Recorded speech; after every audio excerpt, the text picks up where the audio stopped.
मानसिक स्वास्थ्य विकार।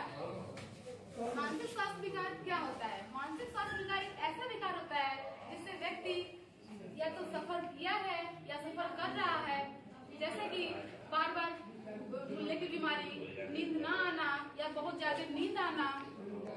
इसी में एक और हम महत्वपूर्ण बीमारी के बारे में चर्चा करेंगे जिसका नाम है ओसीडी। गुड मॉर्निंग, मेरा नाम विजय कुमार है। मैं बीएससी नर्सिंग थर्ड ईयर का छात्र हूँ। Shanti Singh memorial institute and research centre Nawanagar Ballia से आया हूँ। आज हम बात करेंगे ओसीडी। ओसीडी क्या होता है? ओसीडी एक ऐसी मानसिक विकार है जिसमें जो व्यक्ति होता है वो एक काम बार बार रिपीट करना स्टार्ट कर देता है। जैसे वो काम एक किया है, उसके दिमाग में विचार है कि मेरे वो काम मैंने नहीं किया है, वो काम पहले कर चुका रहेगा, तो उसको बार बार थॉट आएगा कि मैंने ये काम नहीं किया है। एक काम को बार बार वो रिपीट करना स्टार्ट करेगा, मतलब एक ही काम को बार बार दोहराना स्टार्ट कर देगा, जिसकी वजह से वो अपने आप को खुद को भी नुकसान पहुंचा सकता है और दूसरे को भी पहुंचा सकता है। मानसिक ये जो ओसीडी होता है, ओसीडी का मेन कारण होता है कि इसमें जो हम लोग का बॉडी में केमिकल पाया जाता है, इसमें वो केमिकल लेवल हम लोग का कम हो जाता है। ओसीडी में ये होता है जो हम लोग को जो विचार आते हैं दिमाग में, उसको हम लोग रोक नहीं पाते हैं। जो नॉर्मल पर्सन रहता है, जो नॉर्मल व्यक्ति होता है, उसके दिमाग में भी वो विचार आते हैं, लेकिन वो नॉर्मल व्यक्ति उस चीज को रोक लेता है, उस विचारों को रोक लेता है और उस काम करने से रोक लेता है।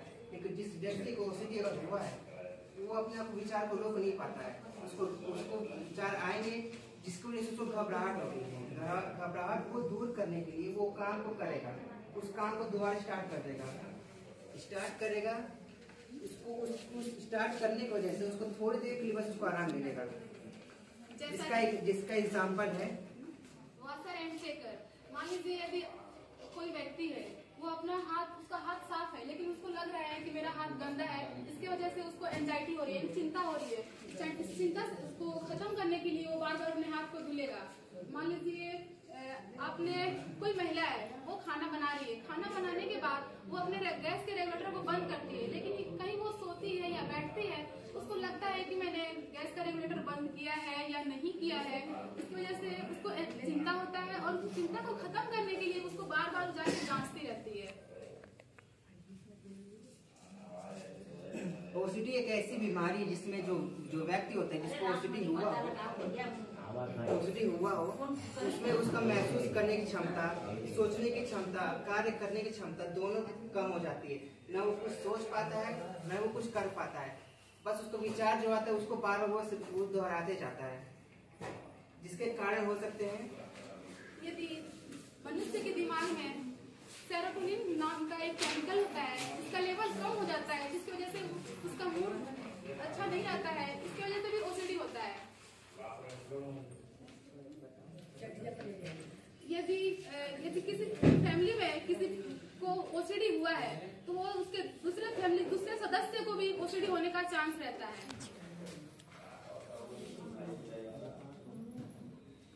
तो पहला कारण है जैविक कारण। इसमें ये होता है जो उसके परिवार में अगर किसी को अगर ये बीमारी हुई है, ओसीडी की बीमारी, तो उसके जनरेशन में अगर उसके पूर्वज के द्वारा उसके बच्चे में भी जा सकता है। इस पर से पीढ़ी दर पीढ़ी चलता जाता है ये बीमारी, ओसीडी की बीमारी। दूसरा कारण है पर्यावरण। अगर उसके आस पास में अगर उस कंडीशन का पेशेंट अगर मिल रहा है, उसकी वजह से उसको बीमारी हो सकती है। अगर आस पास में अड़ोस पड़ोस में जैसे कोई बीमारी को मानसिक कोई भी मानसिक बीमारी हो, अब वो ग्रसित है तो उसकी वजह से उसको दिक्कत हो सकती है, उसको मानसिक बीमारी हो सकती है उसको भी। तीसरा कारण है व्यवहार।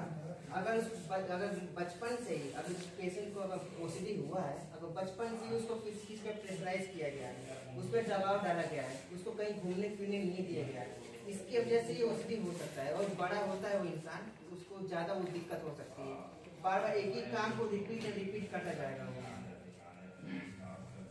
और चौथा कारण है संज्ञात्मक, जिसमें ये होता है जो भी उस व्यक्ति जिसको ओसीडी हुआ रहेगा, जिस बीमारी से ग्रसित रहेगा, वो ना सोच पाएगा, ना कुछ कर पाएगा, कोई भी कार्यक्रम नहीं कर पाएगा, शारीरिक कार्य कुछ नहीं कर पाएगा वो, जिसकी वजह से वो दूसरों को तो हार्म करेगा, लेकिन खुद को ज्यादा वो हार्म करेगा, दूसरों को ज्यादा नुकसान पहुंचाएगा, अपने को भी नुकसान पहुंचाएगा। अब इसके हम जानते हैं प्रकार। फर्स्ट होता है कंटामिनेशन टाइप। कंटामिनेशन टाइप में होता है गंदगी से डर लगना, उसको लगता है वो पर्सन जो होता है उसका हाथ तो साफ रहता है लेकिन उसको लगता है कि मेरा हाथ गंदा है, इसकी वजह से वो उसको एंजाइटी होती है, चिंता होती है। उस चिंता को खत्म करने के लिए वो अपने हाथ को बार बार धोता है। सेकेंड होता है चेकिंग टाइम। चेकिंग टाइम यानी कोई व्यक्ति है वो अपने फैन ऑन किया है लेकिन उसको लग रहा है मैंने फैन ऑन नहीं किया है, तो उसको बार बार जाके जांचता रहता है। थर्ड होता है सिमेट्रिकल टाइम। सिमेट्रिक टाइम में क्या होता है, यदि कोई व्यक्ति या तो अपनी बुक हो या कोई भी अपना कपड़ा हो उसको अच्छे से रखता तो है लेकिन लगता है कि वो कपड़ा अपने अच्छे से नहीं रख रहा है, तो उसको वो बार बार अच्छे से करता रहेगा। एक होता है होर्डिंग टाइम। होर्डिंग टाइम में क्या होता है कि वो गंदे गंदे वस्तु को इकट्ठा करता है, जैसे कि मान लीजिए कोई गंदा बॉटल हो गया या गंदे गंदे कपड़े हो गए, तो उसको वो बार बार इकट्ठा करेगा।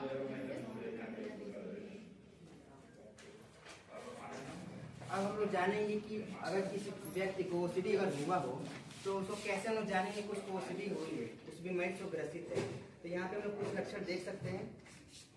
पहला वो लक्षण होगा कि जो एक ही काम को वो बार बार रिपीट करे, जैसे कि वो हाथ धोएगा तो हर 5 से 10 मिनट में वो हाथ बार बार जाकर धोएगा, उसको लगेगा कि मेरे हाथ गंदे लेके बार बार जाकर वो हाथ धोएगा। दूसरा ये होगा कोई बात बोलेगा तो उसको लगातार बोलता जाएगा, उसको ये नहीं समझेगा कि मैं क्या बोल रहा हूँ क्या नहीं बोल रहा हूँ, वो बिल्कुल फालतू बोलेगा लेकिन उसको लगेगा कि मैं सही बोल रहा हूँ और सच बोल रहा हूँ। दूसरी बात होगी, दूसरा साइलेंट सिम्टम होगा, लक्षण होगा कि वो कुछ भी अगर उसको कुछ बोला जा रहा है, अगर अच्छी चीज भी उसको बोली जा रही है तो उसको गुस्सा होना स्टार्ट होगा, बिना वजह का गुस्सा हो जाएगा, अपने आप को कंट्रोल नहीं कर पाएगा कि मैं क्या कर रहा हूँ क्या नहीं करना है, हर बात को गुस्सा होना स्टार्ट हो जाएगा।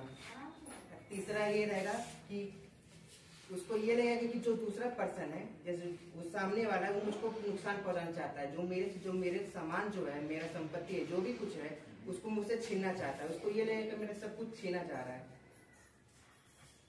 और चौथा ये रहेगा कि वो जो व्यक्ति रहेगा वो बिना वजह का कोई भी बात सोचता रहेगा कि मेरे साथ ये होगा, मुझको ये होगा, ऐसा समथिंग कुछ सोचता जाएगा जबकि उसका कोई मतलब नहीं रहेगा, फालतू चीजें बस वो सोचेगा।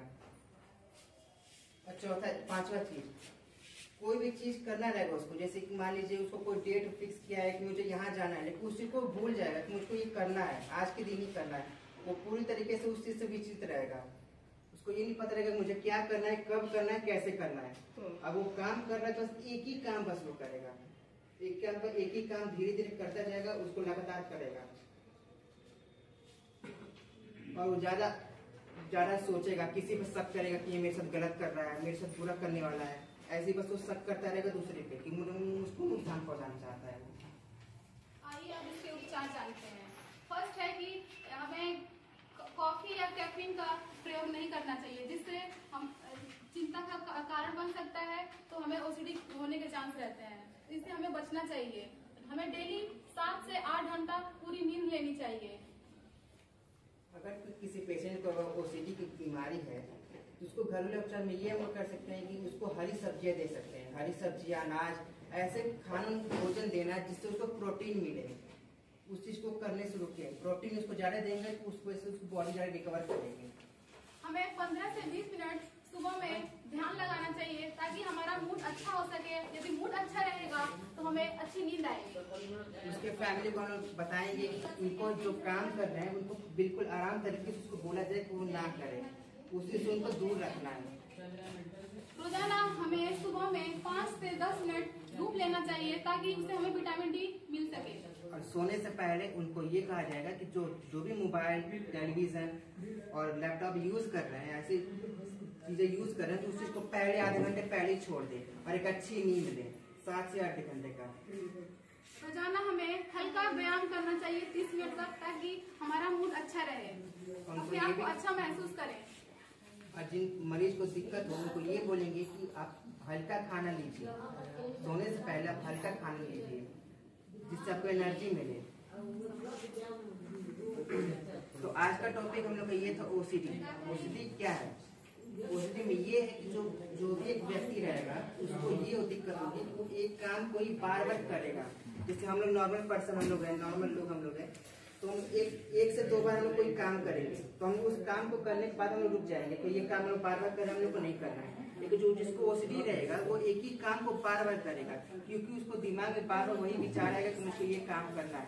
विचार को आएगा तो उसको घबराहट होगी, उसको तनाव होगा कि मुझे ये करना है करना है करना है। उस करने के लिए वो काम करेगा। जैसे कि उसको लगे कि मेरे हाथ गंदे हैं, कोई मेरा खाना बनाइए तो उसको लगे कि मैं खाना बनाने के बाद रेगुलेटर चालू छोड़ दिया, तो बार बार जाकर उसको चेक करेंगे कि मैं चालू की हूँ कि नहीं की, बंद दिया कि नहीं बंद है। इस चीज को अपने आप को तनाव कम करने के लिए बस वो काम अपना दोबारा करता जाएगा, जिसकी वजह से उसको बस थोड़ी देर के लिए उसको बस आराम मिलेगा। लेकिन फिर ये चीज फिर से शुरू हो जाएगी, फिर से उसको विचार आएंगे, घबराहट होगी, फिर से वो काम करेगा। उसका इसका कारण क्या था? जैविक कारण था, यानी कि पूर्वज के द्वारा वो फैलेगा, यानी कि एक पीढ़ी से दूसरी पीढ़ी को फैलेगा। एक पीढ़ी को हुआ, उनके बच्चे, फिर उनके बच्चे, ऐसे हुआ। पर्यावरण से हो सकता है, जैसे कि हम लोग का आसपास का माहौल ठीक नहीं है, जिसकी वजह से हम लोग को कोई बीमारी हो सकती है, कोई भी मानसिक बीमारी हो सकती है। और संज्ञात्मक मतलब हम लोग को कोई ऐसा शारीरिक डिसेबिलिटी है जिससे हम लोग कुछ कर नहीं पा रहे, जैसे कि हम लोग को सोचने की क्षमता हम लोग कम हो गई है, चलने फिरने की हम लोग कुछ कर पा रहे हैं। और इसका मुख्य कारण होता है कि हम लोग को जो एक बॉडी में हम लोग एक केमिकल पाया जाता है जिसका नाम है सेरोटोनिन। अगर सेरोटोनिन लेवल अगर हम लोग की बॉडी में कम हो रहा है, जिसकी वजह से हम लोग को ये बीमारी देखने को मिलती है, ओसीडी की बीमारी। और इनके लक्षण हो सकते हैं एक ही काम को रिपीट करने, जैसे कोई सामान रखा है उसको बार हो जाकर सामान को सही करेगा, फिर रखेगा, फिर सही करेगा, फिर रखेगा। हालांकि वो सामान सही से रहेगा, लेकिन उसको लगेगा कि वो गलत तरीके से हो, और उसको लगेगा कि मुझको दूसरा जो सामने वाले पर्सन है, सामने वाले इंसान उसको नुकसान पहुंचाने की कोशिश करता है। और इसका घरेलू उपचार हो सकते हैं कि उनको मोबाइल, टीवी, लैपटॉप से दूर रखें, हल्का भोजन दें, हरी सब्जियां और प्रोटीन युक्त उसको खाना दें ताकि उसको अच्छा एनर्जी मिले और उसको जो बीमारी उसको अच्छे से रिकवर कर सके। धन्यवाद।